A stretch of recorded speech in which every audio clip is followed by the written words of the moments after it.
Hey, still broke. What's up? It's the Culture Detective here investigating your favorite albums, and today I'm going to be doing a second review of the day, a quick album review on the new Tinashe album, BB slash Angel. So Kentucky R&B pop singer songwriter Tinashe is back with a new album. She was a child star. She has been making music since the 2000s, so she's been a bit of a veteran at this point, but it is only so late into her career when she finally makes something remotely interesting. This time around, she has released a really small album at only 7 tracks and 20 minutes long, but because of that very small sort of duration, because of this very small scale, it becomes really tight, very catchy, and it has some of the best R&B I've heard all year so far. The album opener, Treason, is a moody opener, but it's also really catchy. I really love the plinky keyboards, the hand claps, and the airy tones. It's a really good tone setter. And then we have Talk to Me Nice, one of the lead up singles to the album, with crispy trap beats, bits of synths. It's really laid back, it's really stripped back and skeletal. It's like not much is going on, but because of that, she manages to make it sound really icy and moody without making it sound too sparse. And her vocals are really smooth, something that should definitely be the case in an R&B album, and she sort of masters that. Same for the third track, Needs, which is very sensual and intimate, as expected, given that the track is titled Needs, but at the same time it's also really hooky. It just gives off this very 2000s West Coast type feel, which makes it so laid back.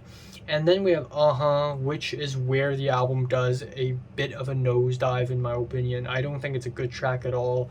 It sticks out like a sore thumb because this track just feels very half-baked and underwritten compared to any other tracks on the album. Is just a very one-dimensional track. It's very repetitive, given that it already has a very slow rhythm, and then on top of that, Tinashe just sings again and again and again. And then Gravity, which has a fun little house beat, and the soft vocal duets are really nice, but the track, with its brevity, just feels very weightless.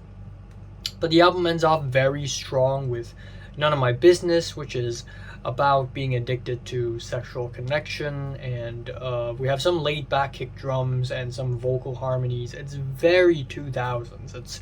It's almost like I sat in a time traveling machine and time traveled back to the 2000s in the West Coast, and this is exactly how it sounds like.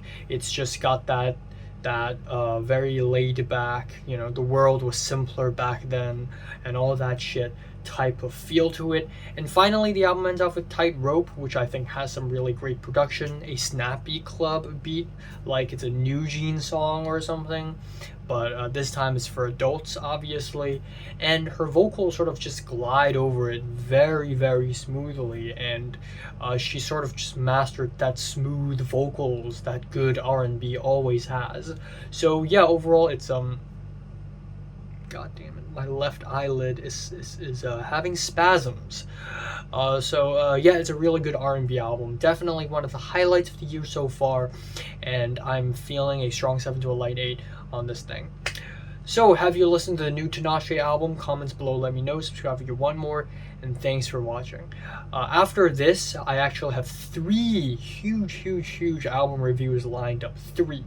We have the new Sufjan Stevens album, the new Drake album, and the new Roger Waters album that I will talk about really in depth. So look forward to the next 3 album reviews, I guess.